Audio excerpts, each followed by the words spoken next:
finish. Many Northerners knew about the coup that was to take place that night. I don't know how many is many, and I don't know tell if you. I know. I'll tell you. For one, I speak for myself. I don't know. Alhaji Yusuf knew. He was in a position to know because Thank you very much. he was a police officer. I don't know him. Thank you very much. Apart from him, if he knew, he was in a position to know. Many people knew. He was there. Oh, Many Nigerians knew. Many Igbos knew. that's what There were suggestions of coup, That's what I want to tell you. but not 15th of January. Alhaji Yusuf knew of the coup of the 14th night. Is that so? Yes. Good. Let me tell you that he knew. He also told the Sadwana. He did? I say he did. He's here. Good. Isn't he here? Who, Sadona? Who was the commander, the brigade commander in the north, in Kaduna? Brigadier Ademalokun. He knew about the coup. He did? Yes. Well, he did then. Good. He told Sadwana about the coup. Ah. Yes. Okay, he told him. I mean, are you supposed to confirm or deny that? Does he know? He advised Sadwana that it was better that they take him to the Chad or Niger. I heard so too. Very well. I heard the story. Oh, you have heard it. See, we're all hearing the same thing because we are the same age. Yes. Now, Akintola knew. I heard he knew. Good. And he flew to Kaduna on that Friday afternoon to brief Ahmadu Bello. So I heard. Thank you. Abubakar knew. He did? Yes. Well, okay. Did you hear he knew? He knew. Yes. He knew. The British High Commissioner wanted to provide him a room at the commission and he refused. Do you know that? So they knew. The British High Commissioner knew. I'm coming to that because you mentioned a foreign government. I know what I know. I don't know what they know. Did you hear later that the British High Commissioner said, my friend, sit, come in my room, come and I'll keep you, the flag will protect you. Because that night, something was going to happen. My lord, this was not my evidence, but we are enriched. It's not your evidence. I'm asking you what you know or what you have heard about this coup. Oh, sorry. Unless you took part and want to hide it. You can investigate me. It's too late. It's never too late. All right. Crime is a crime. Let us find out what you heard or what you know. Yes. Before or after the event? Before the coup. Well, all this you say, I never knew before the coup. Do you know that there was a Commonwealth conference that night? I know of it, yes. Good. That the one Mr. Wilson was the Prime Minister.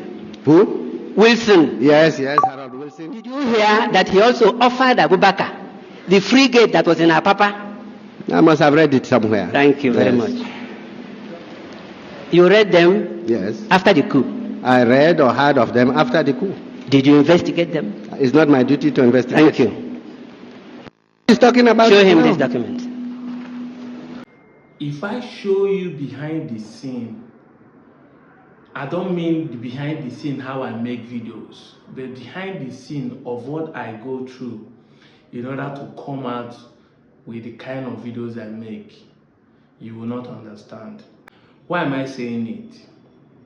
I intentionally decided to build a platform where every video will be based on logical truth, fact, and evidence. And I can tell you, if I decided to be doing what every other person will be doing, I would have blown. I would have gone viral. But because my content is basically based on fact and truth, that is why it is hard for me to go viral. I understand the Nigerians don't like the truth, even when you show them evidence. After all I have trended this week about Babangida revealing that it's not an Igbo coup, now what they are trying to say is that Babangida lied. That the Northerners are trying to play smart using Babangida. They are trying to set Yoruba against the Igbos. The video I used in that place to prove my point was like almost how many years ago by Barrister Mike Go and check the video I posted. And that's why I brought back this particular video again. For you to know that even in Okuta panel, it has been proven that these things, people know that it's not an Igbo coup. Now, if you go by the narrative of that video, it is proven that most of these men know that this coup is going to happen. But why didn't they run? Let's assume Nnamdi Azikiwe run, because if Asadona heard it, Nnamdi Azikiwe would have also heard it. Let's assume Nnamdi Azikiwe run. Why didn't this one run? There was a rumor there's a coup that was planned by them. And that is why the Nzogu-led coup was a preempt coup to counter the former coup that they were planning. You will not understand. They have already planned a coup, but they didn't know that somebody also heard it and want to counter them by planning also another coup that is going ahead of them, being 2 steps ahead of them. Now, listening to what this Dr. Tanko Yankasa said. This thing was published in 2016 by Vanguard. Many of you don't read. Go and read this man's book. His biography, he wrote it there.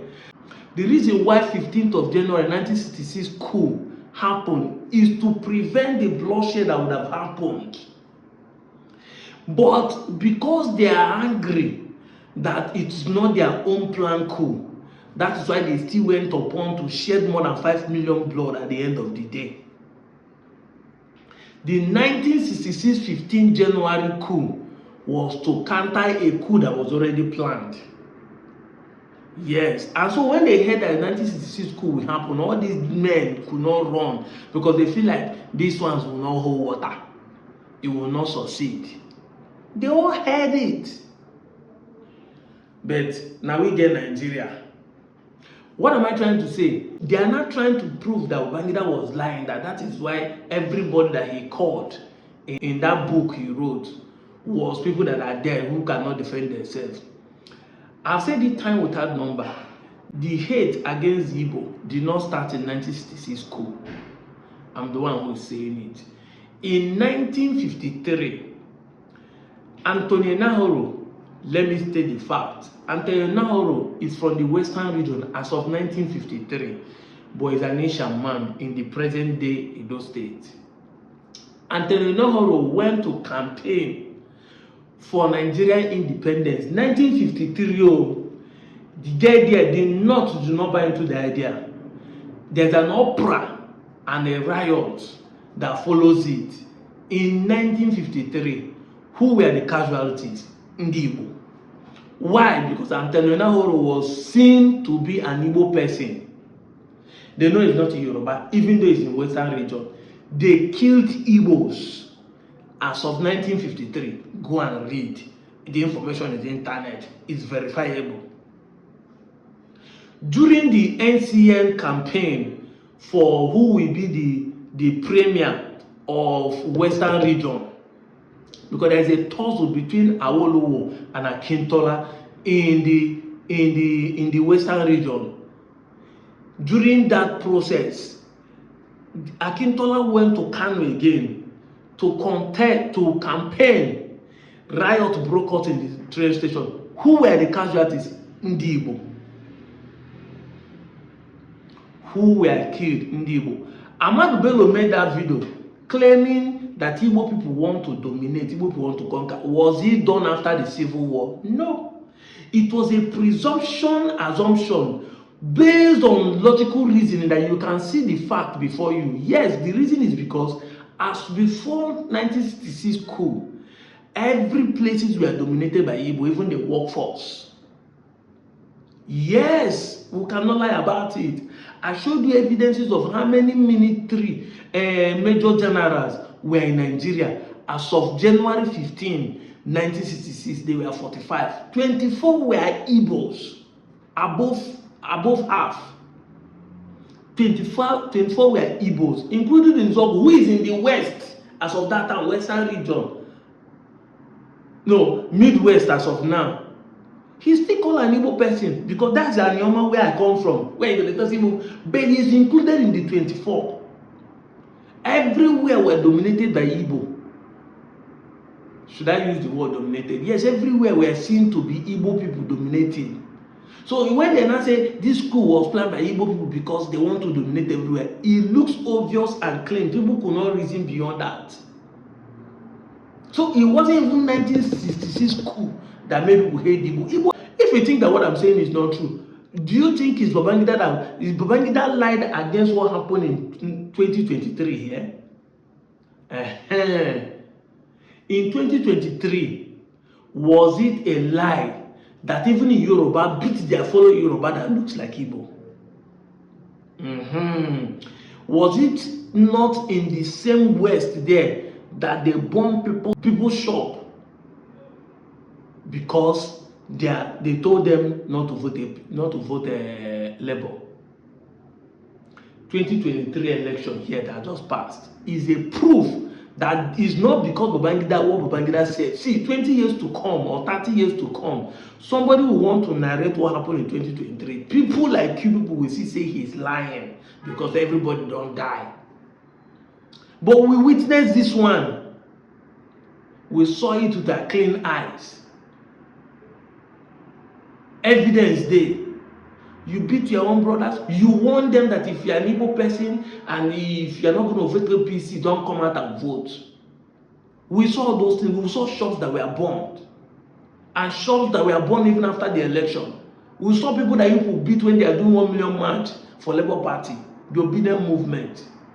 And you don't even care whether it's your own person. We even see till today when you are telling your people, because of politics, you are telling your people that whoever marries Igbo has lost the blood of Yoruba.